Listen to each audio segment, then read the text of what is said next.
over makan dan minum ya itu banyak sekali. Di samping penyakit-penyakit tadi juga berakibat tubuh kita gemuk, gitu kan. Tubuh kita gemuk, ya minimal watenge awak dhewe iku kebak kan gitu.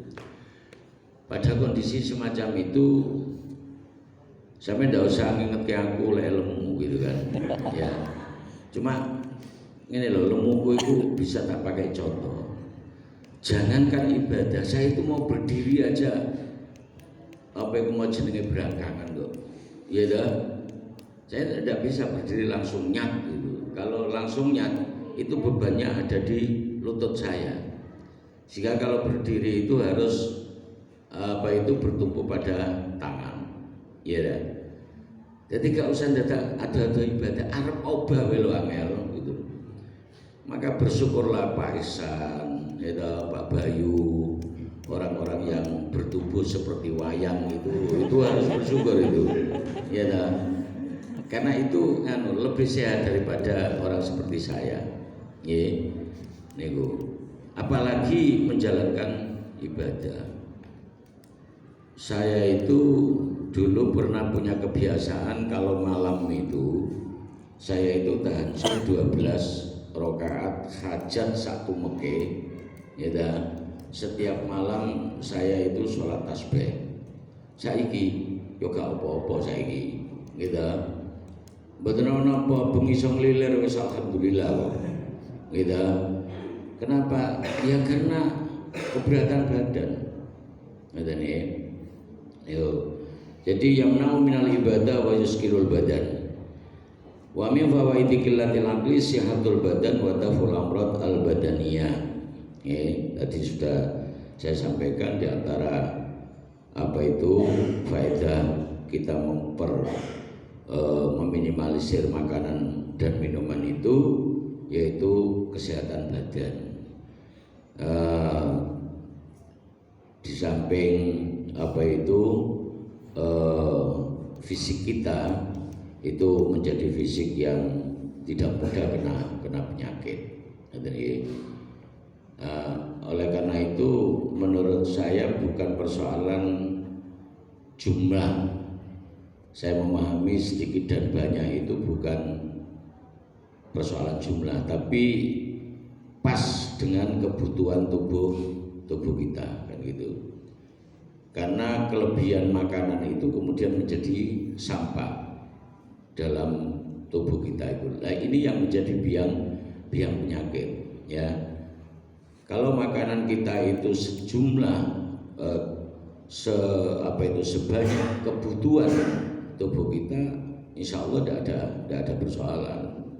Yang menjadi persoalan tidak semua makanan yang kita makan itu menjadi kebutuhan tubuh kita. Kan itu. Ana uang tubuhnya wis napa niku berlebihan kadar gulane sampean mangan duren, ya duren karo gula itu ya meng kakang adi gitu kan. Ya dah. Makanya kemudian saya pernah bertanya sama dokter, apakah larangan menghindari ini itu harus itu merupakan standar kesehatan? Tidak sebetulnya. Yang menjadi standar kesehatan itu keseimbangan antara kebutuhan dengan kebutuhan tubuh kita itu. Makanya dokter selalu ngomong ngangsal tapi sekedhik, tapi nafsu kita tidak pernah bisa menerima itu sebagai hal yang terbaik bagi kita. Ada sidik kepiye, kepengen sidik, sehingga nek durung sayang lek ngobake lambe ya pancen durung arep. Bismillahirrahmanirrahim.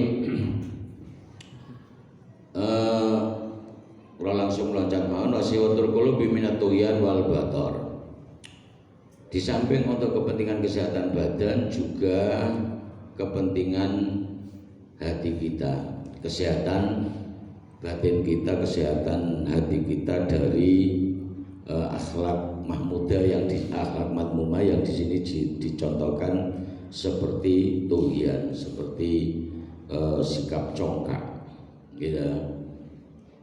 Jadi mungkin ini ada kaitannya dengan makola mangkasuro akluhu kasuro damu wa mangkasuro akluhu kasuro lahmu wa mangkasuro lahmu kasuro damu wa mangkasuro damu eda fannaru mau itu jadi karena makanan, sari makanan itu menjadi apa itu darah itu mengalir pada semua organ tubuh kita, maka baik dan tidaknya sumber nutrisi itu menjadi hal yang penting. Lah kalau bukan santri ya standarnya kesehatan kan gitu. Tapi kalau santri ya standarnya tidak hanya itu, tapi juga kehalalan dan lain sebagainya. Makanan yang dipegang oleh ahli taat dengan ahli maksiat itu sangat berbeda. Kalau sampai pernah membaca manaqib Syekh Abdul Qadir Jailani, di sana ada sebuah cerita, ya ada orang yang meminta Syekh Abdul Qadir agar beliau menyuguhkan semacam apel gitu kan. Kemudian apel itu yang satu dipegang dia, yang satu dipegang oleh tangan Syekh Abdul Qadir. Yang dipegang oleh tangan Syekh Abdul Qadir, apel itu berbau enak dan berbau harum, sementara yang dipegang oleh orang itu menjadi busuk.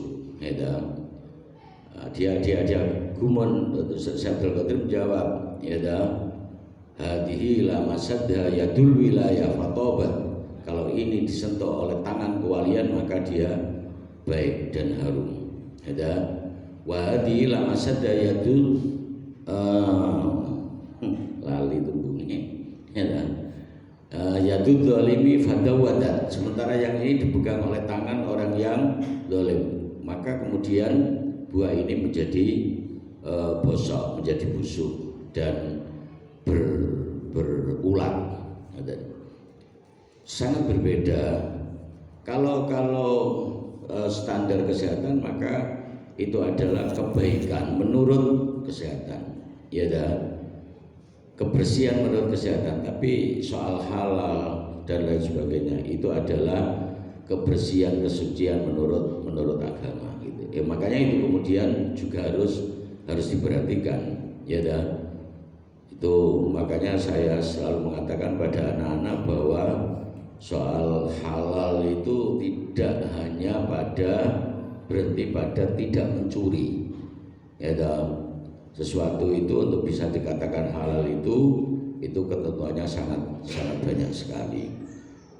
Barokah itu juga tidak asal bersih, tidak asal enak, ya tapi barokah itu menyangkut banyak hal, tidak hanya sikap mental kita dalam memandang sebuah makanan, ya tapi juga bagaimana kebatinan kita melihat makanan itu. Karena makanan itu kalau menurut agama itu kan tidak sekedar bumargi weteng, tapi makanan itu harus dimakan sebagai sarana untuk menjalankan ketakwaan kita kepada Allah, kan gitu. Ya tapi nek mangan yo arep mangan kok mikir ngono kan gak sido mangan ya. Bismillahirrahmanirrahim. Walam yura ahadun minal awliya wal aimah wal ulama al akhyar yatasifu aw yusabu bi kasratil akli nabani bajani wala mida bi. Para wali le pentingane wali le angel banget iki. Para wali, para alim kita niku mboten nonton tidak ada saya tidak akan berkomentar iki kiai biyen apa kiai saiki, karena bagi saya itu kiai ku padha ae gitu.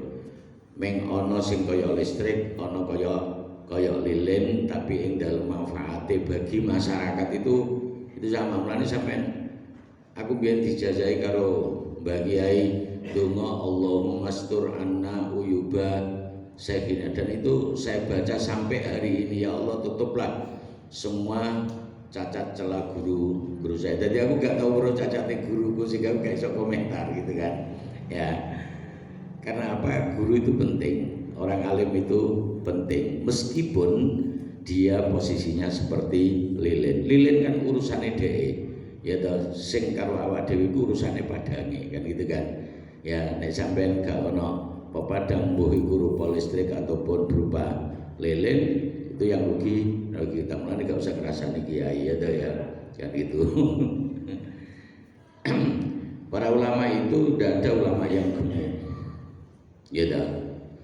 Ulama kok mangan wae itu saru ya, ono kiai terus mangane sampai mutar gunung anakan ngono kae ya saru, ya dah. Apa meneh wali. Saya pikir sekali lagi ini tidak bisa diukur dari kecil dan apa itu besarnya puntuan makanan, ya dah. Tapi sedikit dan banyak itu ukurannya adalah kebutuhan tubuh. So, Pak Kiai kayak madang oke lho kena wong gede dhuwur ya ta lempenge wae 70 cm arep napa sampean. Ya iku ukurannya ora gitu ya ta. Jadi mungkin napa niku jenenge misalnya kalau dicontohkan kebutuhan makanan Pak Ihsan itu dengan kebutuhan makanan Pak Maula tak jamin berbeda. Ya toh, karena apa? Pak Ihsan lempenge luwih dawa, Pak Maula ming cendak. Ya toh. Agak kelbonan wis krasa sesek ya Pak Maula ya. Mbone kuale ya berarti ya. Nggih, niku. Wa inna ma tuhmatu kasratul aqli minad dawab allati la taqilu wa tarsudulil amal. Jadi begini, intinya begini, dalam kita melihat makanan itu jangan sampai kita berperilaku seperti hewan. Meskipun kita dengan kambing itu sebetulnya sama-sama hewan, tapi statusnya yang berbeda. Ya dah. Kalau kita itu hayawanun natek yang berakal budi, kalau hewan itu ghairun natek, kan itu. Oleh karena itu dalam berperilaku juga harus berbeda, termasuk terkait perilaku terkait dengan makanan. Inti yang disampaikan oleh kitab ini adalah proporsionalitas, ya proporsionalitas, kepatutan dalam kita melihat apa itu dan mengambil makanan sebagai kebutuhan dari tubuh kita. Seberapa butuh kita maka segitulah kita mengambil makanan itu. Bukan soal puntuannya kecil atau besar. Mbak menawi namung katen mawon, mugi-mugi manfaat senajan namung sekedhik sekaligus niki kita dadi pitutur kanggo kula. Karena kula wis keneng akibat dari makanan niku. Kula saniki kudu ngati-ati mangan sing serba karbohidrat, harus ngati-ati. Sing klenyit-klenyit kudu ngati-ati, gitu. Sing napa niku panas-panas kudu ngati-ati. Kok sing kira-kira enak iku saiki dadi sirik aku kabeh ya ta. Ning gandeng aku mau nyirik. Ora nyirik tetep mangan ning sithik ben tetep ero rasane, ndak iso syukur karo Gusti Allah. Ngaten ya iku ya mengakal-akalan. Cekap semandan wallahu a'lam. Assalamualaikum warahmatullahi wabarakatuh.